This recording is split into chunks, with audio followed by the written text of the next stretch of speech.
Merhaba arkadaşlar, hoş geldiniz. Bugün size benim çok ilgimi çeken bir vakadan bahsetmek istiyorum. Fakat bu vakanın bir problemi var. Çok kısıtlı bilgi var. İngilizce kaynak neredeyse yok denecek kadar az. Ama yine de bu vakadan bahsetmek istiyorum. Elimdeki veri çok kısıtlı olduğu için ben de size bunu biraz daha farklı bir tarzda anlatmayı uygun gördüm.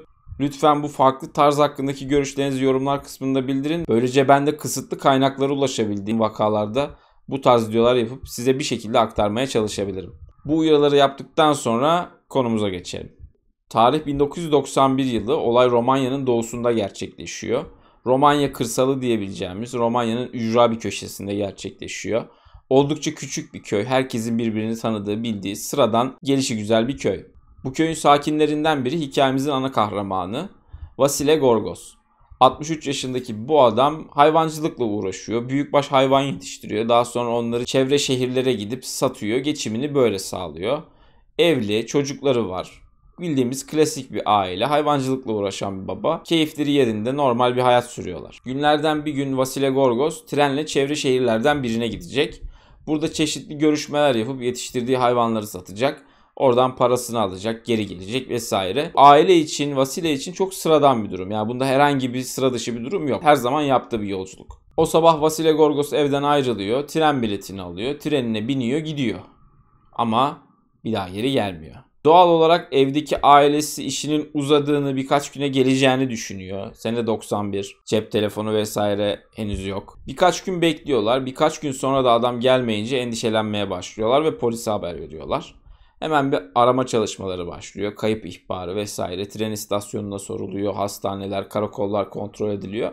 Adamdan hiçbir iz yok. Gel zaman git zaman bu böyle devam ediyor ve bir yerden sonra artık her kayıp vakasında olduğu gibi ümitler tükenmeye başlıyor. Günler, aylar geçtikçe yakınları da Vasile Gorgos'un geleceğine dair umutlarını kaybediyor ve onun için bir cenaze töreni bile düzenliyorlar.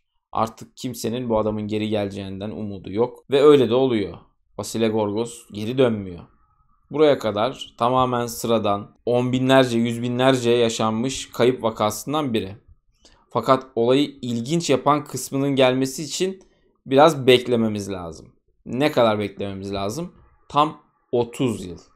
30 yıl boyunca Vasile Gorgos'tan hiçbir haber yok. Hiç kimse görmemiş, hiç kimse duymamış. Şurada görülmüş, burada görülmüş diye hiçbir dedikodu yok. Hiçbir şekilde Vasile Gorgos yok. 30 yıl sonra bir gün evin önüne bir araba yaklaşıyor. Aynı ev, aynı köy, aynı insanlar. Çocuklar evlenmiş, kendi evlerine gitmişler. O olmuş, bu olmuş. Zaman akmış, geçmiş. 30 yıl dile kolay. Arabadan yaşlı bir adam iniyor. Sürücü asla inmiyor arabadan. Araba hemen gidiyor, kayboluyor. İnen yaşlı adam tahmin edebileceğiniz gibi Vasile Gorgos. 1991'de kaybolmasının üstünden tam 30 yıl geçtikten sonra eve geri geliyor. Sağlıklı, hiçbir problemi yok. Gayet güzel, keyfi yerinde, yürüyor, kapıyı çalıyor, kapıyı açıyorlar. Şok içinde insanlar, düşüyorlar, bayılıyorlar, şu oluyor, bu oluyor. Tabii burada şöyle korkunç bir detay var. Vasile Gorgos 30 yıl önce evden ayrılırken üzerinde olan kıyafetlerle geri geliyor. Kayıp bir adamın geri gelmesi bile yeterince şok ediciyken 30 yıl önce giydiği kıyafetleri hiç değiştirmeden geri gelmesi, bu da yetmez gibi üzerindeki kıyafetlerde hiçbir eskime izi yok. Yani 30 yıl giyilmiş gibi değiller. Ne bir sökük, ne bir delik, yama, hiçbir şey yok. Adam sanki çıkmış ertesi gün geri gelmiş gibi 30 sene sonra geliyor. Tabii çok yaşlanmış, artık 93 yaşında. Herkes şok, aile şok. Tabii ilk şoku atlattıktan sonra herkesin sorduğu ilk soru neredeydin? 30 yıl sonra geri geldin. Yani neredeydin bunca zamandır? Vasile abimizin verdiği cevapsa işleri daha da karıştırıyor. Dönüyor çocuklarına diyor ki evdeydim. Evet, gerçekten evdeydim diyor. 30 yıl sonra geri geliyor ve bu kadar süre boyunca neredeydin dendiğinde evdeydim diyor. Tabii çocukları, yakınları diyorlar ki yani bu adamı alıp bir hastaneye götürelim. Bu adam 93 yaşında. Son 30 senedir neredeydi, ne yaşadı bilmiyoruz. Bir hastaneye gitmesi gerekiyor. Mantıklı bir karar veriyorlar. Hastaneye götürüyorlar Vasili Gorgos'u. Burada demans dışında hiçbir hastalığı olmadığı ortaya çıkıyor. 93 yaşındaki bir insanda da demans kabul edilebilir bir durum. Fakat kişileri tanıyor, yerleri tanıyor, mekanları tanıyor. Köydeki insanların isimlerini bile hatırlıyor, her şeyi hatırlıyor. Son 30 senedir neredeydin dediğin zaman evdeydim diyor. Hangi ev, neresi, ne, yani bir cevap yok. Tabii durum böyle bir çıkmazın içine girince doğal olarak önce çocuklar, sonra da polis ekipleri komşulara arabayı süren kişiyi görüp görmediklerini soruyorlar. Komşulardan bazıları arabayı görmüş. Arabanın içinden bir adamın indiğini de görmüş. Fakat arabayı süren kişiyi görmemişler. Ya da plakayı görmemişler. Belki de gördüler, hatırlamıyorlar. Yani Vasili Gorgos'u kimin getirdiği tam bir muamma. Bir arabayla geldiği kesin. Üstünde 30 sene önce evden çıkarken giydiği kıyafetler var. O da kesin. Ama geri nasıl geldiği bilinmiyor. Daha da garip bir detay var. Vasili abimizin cebinden 30 sene önce 91 yılında satın aldığı tren bileti çıkıyor. Yani 91 yılında binerken aldığı tren bileti 2021 yılında eve geri geldiğinde pantolonunun cebinden çıkıyor.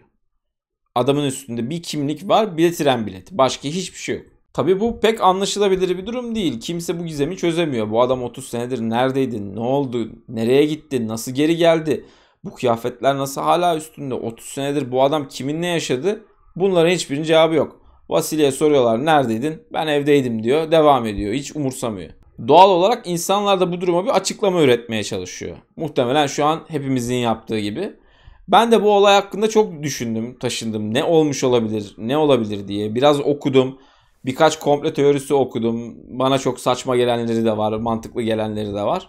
İsterseniz şimdi komplo teorilerine bir göz atalım. Gerçekten Vasili Gorgos neredeydi? Bu adamın başına ne geldi? Ona anlam vermeye çalışan bir sürü insan internette kendi fikirlerini paylaşmış.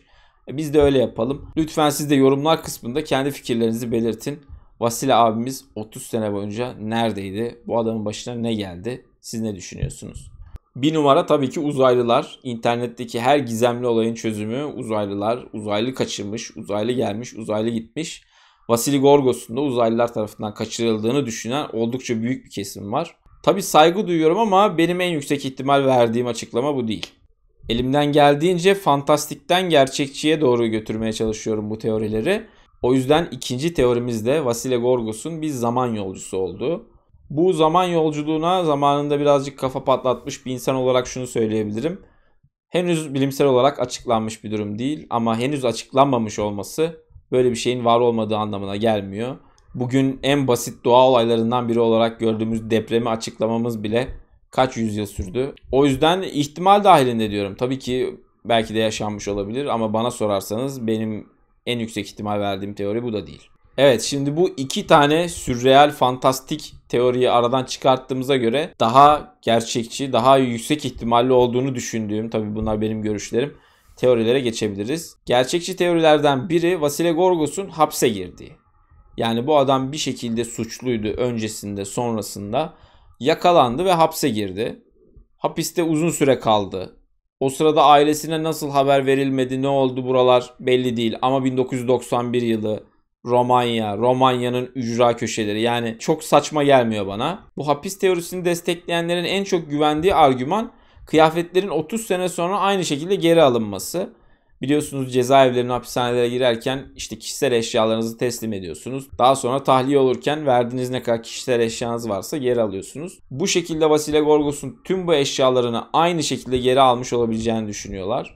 Bence saçma değil, olabilir ama haberi gelir miydi, gelmez miydi? Bence bir insanın eşini ya da çocuğunu hapse atarsanız ve 30 sene hapiste tutarsanız 91 yılı da olsa bir şekilde haber gider diye düşünüyorum. O yüzden bence bu hapis teorisi de pek gerçekçi değil. Sıradaki teorimiz Vasile Gorgos'un polisten kaçmak için kaybolduğu. Yani bir şekilde kaybolmuş imajı verdiği. Bu şu ana kadarkilerin içerisinde bana en mantıklı gelen. Çünkü eğer bir suç işlediyse, aranıyorsa, hapse gireceğini düşünüyorsa bir şekilde kaybolmuş süsü vermiş olabilir. Ama nasıl bir kaybolma ki 30 sene boyunca aranıp bulunmamış? Yani polisten kaçmak, hapse girmek istemiyorsa kendisine başka bir kimlikle başka bir hayat kurmuş olabilir mi? Bence olabilir. Hele ki olayın yaşandığı zaman dilimini göz önüne alınca belki bugün 2022 dünyasında çok garip geliyor. Başka bir yerde sahte bir kimlikle bir hayat kurabilmek hayal gibi geliyor olabilir ama sahte bir kimlikle 30 yıl boyunca yaşamış olabilir. Bir diğer teori ise polisten kaçmanın tam tersine Vasile Gorgos'un polis ya da istihbarat ajanı olabileceği yönünde. Özellikle yurt dışında bir göreve gitmiş olabilir. Uzun süre bir görevde kalmış olabilir. kimliğini açığa çıkartmaması gerekiyor olabilir. 30 sene boyunca sürer mi? Bilemiyorum, belki de sürebilir. Bu konularda pek bir bilgim yok. Tabii bu olayı da açıklayamaz. Eve geri gelmiş. 30 yıl geçmiş. Neredeydin dedikleri zaman ya ben istihbarat ajanıydım, 30 senedir görevdeydim demez diye düşünüyorum bir istihbarat ajanı. Gelelim benim teorime. Bence yaşanmış olma ihtimali en yüksek olan senaryo bu. Vasile Gorgos'un evlilik dışında bir ilişkisi vardı. Bu ilişkisi belki çok ileri boyuttaydı. Belki ayrı bir evi vardı. Belki ayrı bir ailesi vardı. Belki başka çocukları vardı. Böyle ikili bir hayat yaşadığını düşünüyorum ben bu adamın. Bir gün evden çıkıp 30 sene sonra geri geldiğine göre, onu da eve bırakan biri olduğuna göre bence bu adam böyle ikili bir hayat yaşıyordu. Başka bir ailesi vardı. O ailenin yanına gitti. Onlarla beraber kaldı.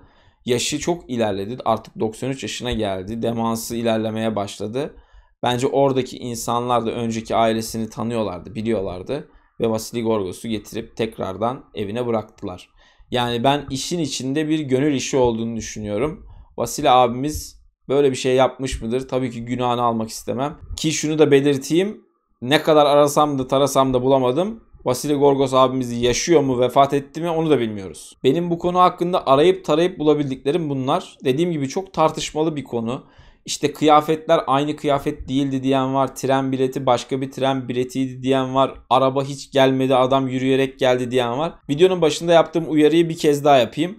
Bu videoyu biraz eğlence amaçlı görün. Yani burada anlatılanlar ne kadar gerçek ne kadar değil ben de bilmiyorum. Ama çok ilgimi çeken bir olay olduğu için size de anlatmak istedim. Onu da anlatırken böyle değişik bir metot kullanmak istedim. Lütfen bu format hakkındaki görüşlerinizi de yorumlar kısmına bildirin. Değerli vaktinizi ayırdığınız için teşekkür ederim. Bir sonraki videoda görüşmek üzere. Hoşça kalın.